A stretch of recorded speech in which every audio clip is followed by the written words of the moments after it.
Fala rapaziada, meu nome é Paulinha e esse é o canal Os Três Lados da Moeda, em que eu falo sobre economia e política da forma mais diversa possível. Então eu vou trazer várias perspectivas sobre o mesmo assunto para que a gente possa refletir sobre isso. Hoje a gente está começando com um quadro novo semanal, toda segunda-feira, para falar da retrospectiva da semana passada, o que aconteceu, que a gente comenta todo dia um pouquinho nos stories do Insta. Então, por que não fazer um quadro para trazer tudo para vocês?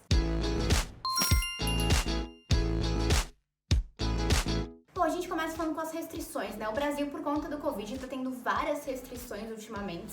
Várias cidades estão fechando, decretando lockdown, com destaque para São Paulo, em que foi decretado um lockdown que vai durar cerca de 2 semanas. O que tem falado muito é sobre empregos e empresas. Não se sabe, mas as empresas no Brasil fecham muito. Por mais que surjam muitas empresas, muitas também morrem, elas acabam falindo. De acordo com o Sebrae, tem 3 motivos principais para isso acontecer: planejamento prévio, gestão empresarial e comportamento empreendedor. Então, como assim? Para vocês terem uma noção, 55% das empresas que abrem, de acordo com o Sebrae, não elaboraram um plano de negócio. Então, é muito difícil das empresas se reerguerem e conseguirem prosperar, porque elas acabam sequer tendo um planejamento financeiro bom para conseguirem ir para frente. E no momento de pandemia, que o consumo diminuiu muito, isso tudo só piora. Tá, mas a empresa fecha e aí? O que acontece, né? O empresário fica de boa, tranquilo. Aí é que tá. Os dados são os seguintes: depois que a empresa fecha e quebra, o que acontece com o dinheiro que essas pessoas investiram? 46% das pessoas recuperaram tudo, 31% perderam tudo e 23% perdeu parte. Mas e depois? O que a pessoa faz da vida, né? Quando ela perde a empresa, quando a empresa quebra? Bom, a maioria, 35%, acaba virando CLT, enquanto 45% no total, se você somar autônomos e empresários, vão por esse caminho. O grande problema é que, por mais que a empresa quebre pela situação ruim do país, muitas vezes essa pessoa que era empresário e que vai virar CLT, como a pesquisa mostra que a maioria faz, tem dificuldade para encontrar emprego, assim como muitos brasileiros estão tendo ultimamente. Nesse cenário, o presidente da Abrazel, a Associação de Bares e Restaurantes Brasileiros, falou o seguinte: estamos com estabilidade de funcionários por 6 meses, não estamos faturando e ainda temos que pagar bancos, proprietários dos imóveis, fornecedores, energia, IPTU e outros impostos. Ninguém tem dinheiro sobrando. O próximo tópico é a alta da Selic. Muitos bancos, casas de análise, têm prevendo que a Selic vai aumentar. Mas por que a Selic vai te impactar? Por que você tem que estar interessado nisso? Bom, a Selic ela é a taxa básica de juros da economia. Tá, Paula, isso todo mundo fala, é um clichê, né? É uma frase que ficou guardada. Mas realmente é isso, é a taxa básica. Então, o que acontece? Ela é um mecanismo que vai guiar todas as taxas do mercado. Então, se a Selic está mais baixa, para pegar aquele empréstimo, financiar aquela casa, pagar os juros daquele cartão de crédito, fica mais barato. No geral, isso estimula que as pessoas consumam, né? Porque tá tudo mais barato para você conseguir pegar os empréstimos e fazer essas coisas. Então, a economia é aquecida nesse cenário. O oposto também, se a taxa acaba subindo, a economia desaquece. Desde 2015 e 2016, a taxa tem caído muito, sendo que chegou a 2% ao ano, o mais baixo valor. Tá, mas por que essa taxa sobe, essa taxa desce, vai aquecer e diminuir o consumo? O que mais tem a ver com isso? Então, eu vou explicar 2 coisas pra você: a Selic, que eu já tô falando, e o IPCA. O IPCA é basicamente a inflação, né? A medida, o índice que a gente usa no Brasil para conseguir medir quantos preços aumentaram. Ah, Paula, como é que fazem isso? Basicamente, eles vão pegar e vão montar uma cesta de produtos que as famílias que têm de 1 a 40 salários mínimos consomem. Então, produto de higiene, comida, combustível, produto de saúde e assim por diante, e vão ver quanto que deu esse valor. Mês que vem, eles vão pegar, fazer a mesma cesta e vão ver quanto deu e vão medir a variação de preço. E sempre tem uma meta, né? É estabelecida uma meta, tipo, o Brasil tem que ter uma variação de preço, ou seja, uma inflação, um IPCA, que tenha tanto valor, justamente para o preço não subir um montão e as pessoas perderem o poder de compra. E como que você faz isso? Por meio da Selic. Porque, por exemplo, se está todo mundo comprando muito e aí os produtores têm que aumentar os preços, a inflação pode chegar a um nível muito alto. Se eu aumento a Selic, a taxa que eu comentei, o consumo diminui e a inflação também diminui. Via de regra é isso. Sempre vai acontecer desse jeito? Não, às vezes a gente tem um cenário que os dois estão alto ou baixo, acontece. Mas no geral é esse mecanismo. E agora estão prevendo que a Selic realmente aumente pela primeira vez em muitos anos. Outra coisa interessante é que Selic significa Sistema Especial de Liquidação e Custódia. É o sistema que guarda, custodia os títulos públicos. Como assim, Paulo? O que é título público? Bom, sabe quando você faz um investimento, você pode investir numa empresa, por exemplo, em ações da bolsa muito conhecida, você também pode investir, emprestar dinheiro para o governo. Então você empresta R$ 1.000 pro governo e lá em 2024 você recebe de volta uns 1.200. Ele tá devolvendo o dinheiro que você emprestou com juros. Nossa, Paula, mas é real? Sim. Isso é real, acontece, e esse valor que eu falei realmente é aproximado com o que está acontecendo na realidade. E tem uma das modalidades que você empresta dinheiro para o governo é baseado na taxa Selic. Então a taxa, como eu comentei, está 2% ao ano. Bom, você vai emprestar o dinheiro para o governo e ele vai render 2%. Se a taxa tivesse a 15%, como lá atrás, ele te devolveria com juros de 15% ao ano. Risco fiscal, Lula e Bolsonaro. Tem se falado muito também entre o Lula e o Bolsonaro.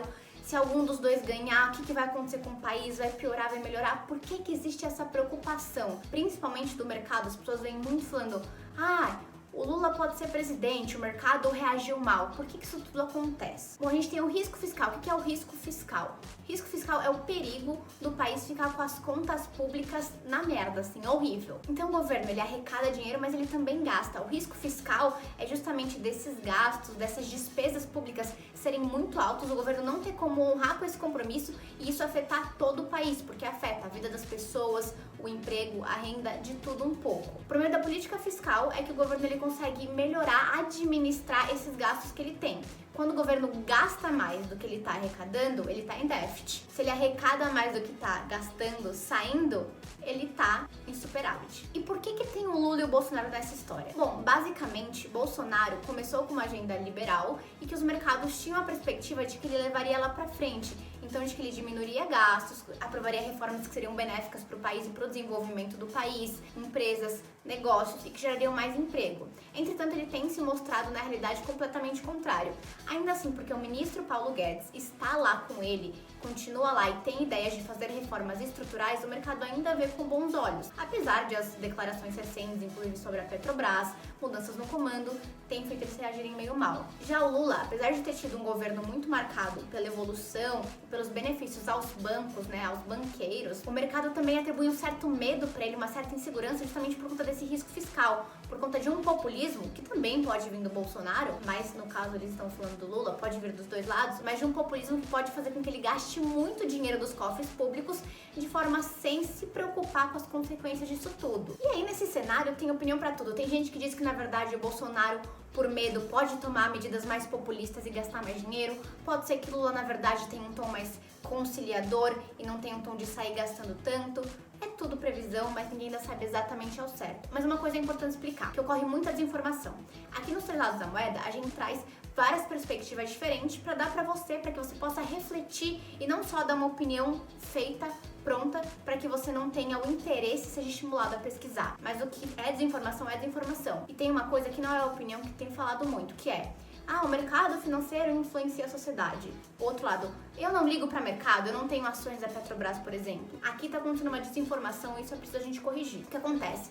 Quando a pessoa fala, eu não tenho ações da Petrobras, por exemplo, então não importa que a bolsa caiu, isso é um erro enorme, que é como se a bolsa não influenciasse a vida dela. Então, de forma rápida, eu vou explicar aqui pra vocês como é que funciona. Quando uma empresa, ela entra na bolsa de valores, é porque ela quer mais recursos. Muitas empresas, elas entram na bolsa, então, por exemplo, a Ares, que foi uma empresa que entrou na bolsa recentemente. Sabe, lá no Nordeste, quando tem aquelas hélices lá que ficam girando, as pás que giram naqueles moinhos de vento, é essa empresa Ares que produz. Bom, a Ares abriu IPO. Por que ela e as outras empresas, elas fazem uma oferta pública de ações? Justamente para elas arrecadarem dinheiro. Então, se eu, Paula, resolvi comprar ações da empresa, elas arrecadam o dinheiro das pessoas que confiam, que acreditam que é uma empresa boa, que vai para frente, e elas conseguem se desenvolver, aumentar, crescer, gerar mais emprego, e por conta disso, conseguem se tornar empresas melhores, vender mais e gerar benefícios. E o que o Paulo ganha com isso? Basicamente, eu estou comprando uma parte da empresa, me tornando sócia na realidade, e quando a empresa tem lucro, ela repassa para mim uma parte pequenininha desses lucros. Mas foi o que eu expliquei. Mesmo que você não tenha comprado, a empresa se desenvolver vai gerar desenvolvimento para aquela região, para as pessoas que ali trabalham. Então isso gera tudo. Quando o mercado reage de forma negativa, é porque ele não está confiando que o futuro do país vai ser bom. E se tem chance do futuro do país ser ruim, porque vai ter muito gasto do governo, isso vai ser totalmente desequilibrado, as empresas podem quebrar, o desemprego pode aumentar e o país pode se tornar um caos. Então não é simplesmente, eu não ligo pra bolsa. Tem tudo a ver. A sua vida, a minha vida, a vida de todo mundo. Mark Mobius. Não sei se você já ouviu falar dele, a gente também falou dele. Ele é um investidor alemão-americano que vai na contramão da maioria. Sabe quando falam assim, não vou investir no Brasil, ou pensa, não vou investir na Índia, na África? Ele é o contrário. Inclusive, ele ficou muito conhecido porque ele vê muito potencial em países emergentes, como o Brasil, e influencia as pessoas, incentiva a investir nesses lugares. Tanto que ele falou, se for Lula, se for Bolsonaro, não importa. Vou continuar achando que o Brasil vai dar certo. É bem uma perspectiva bem otimista, né? Ele deu uma entrevista para a BBC News em que ele fala que o maior problema relacionado ao Lula é o da corrupção, mas que justamente por conta disso, desses escândalos que apareceram na Lava Jato, tá todo mundo mais preocupado e a vigilância tá muito maior. Então isso dificilmente vai ser um problema muito grande. E depois ele fala também que Lula ajudou áreas muito específicas da saúde, da educação e que isso acaba sendo bom para o desenvolvimento do próprio país. Assim, ele não vê necessariamente um risco, um perigo no Lula ou no Bolsonaro. Ele acredita que o país tem esse potencial de ir pra frente. Isso também tem um pouco a ver com o fato dele ter escrito um livro chamado The Myth of Inflation and the Wonderful of Deflation. O mito da inflação e a maravilha, o mundo maravilhoso da deflação. Que é uma opinião de alguns economistas em que se fala que, você pode imprimir dinheiro sim, não tem mais problema. Isso é uma ideia antiga. Hoje em dia, a produção do dinheiro não vai causar inflação. O que causa a inflação, o aumento dos preços que eu comentei do IPCA, são as expectativas das pessoas. Ainda assim, muitos economistas falam que isso é uma ideia completamente sem sentido, porque é basicamente quando você injeta mais dinheiro na economia e tem mais dinheiro ali, o Banco Central pode fazer isso de várias formas, posso explicar isso melhor outro dia, isso vai necessariamente causar uma alta de preços. Isso vai ser prejudicial para as pessoas que não vão conseguir consumir. E por último, a gente falou da cúpula do Mercosul. O Mercosul é uma união aduaneira. O que é isso? Tem vários blocos no mundo entre os países para que tenham acordos comerciais que beneficiem essas relações comerciais entre eles. A União Aduaneira é um deles, do qual o Mercosul está encaixado. Os estados partes são o Brasil, a Argentina, o Paraguai e o Uruguai, sendo que Cuba está em processo de adesão e a Venezuela foi afastada. Basicamente, essa cúpula está marcada para o dia 26 de março. Ela ia ser presencial, mas naturalmente, por conta da Covid, deixou de ser, será virtual. Muitas pessoas estavam ansiosas porque seria o primeiro encontro entre o presidente brasileiro e o presidente da Argentina. Alberto Fernandes e Jair Bolsonaro se encontrariam pessoalmente pela primeira vez, sendo que em 2019 Bolsonaro declarou apoio ao candidato da oposição. No encontro que eles tiveram virtualmente, teve uma divergência. Enquanto Alberto Fernandes falou que tem que aumentar a integração do Mercosul, Bolsonaro comentou de reduzir a TEC, que é a Tarifa Externa Comum. A Tarifa Externa Comum é como se fosse um imposto de importação compartilhado entre os países do bloco. Os argentinos resistem a isso porque ele diz que prejudicaria a indústria nacional deles. Entra muito nessa parte de protecionismo. Inclusive, a gente tem um vídeo lá no canal no YouTube dos Três Lados da Moeda e aqui no Instagram que chama Brasil, produzir tudo ou realizar trocas, em que a gente explica a fundo várias visões diferentes sobre será que eu tenho que produzir tudo e não fazer comércio com outras pessoas? Será que eu tenho que proteger a indústria nacional? Será que é benéfico realizar trocas comerciais? É muito bacana, vejam lá. Bom, esses foram os pontos principais da semana passada. Toda semana nos stories do Insta a gente posta alguma notícia do que tá acontecendo e aproveita não só para postar notícia, para ser só jornal que tá mostrando, mas pegar assuntos de economia e política que estão por trás e que muitas vezes as pessoas não entendem, não sabem e que você precisa saber porque tá te afetando.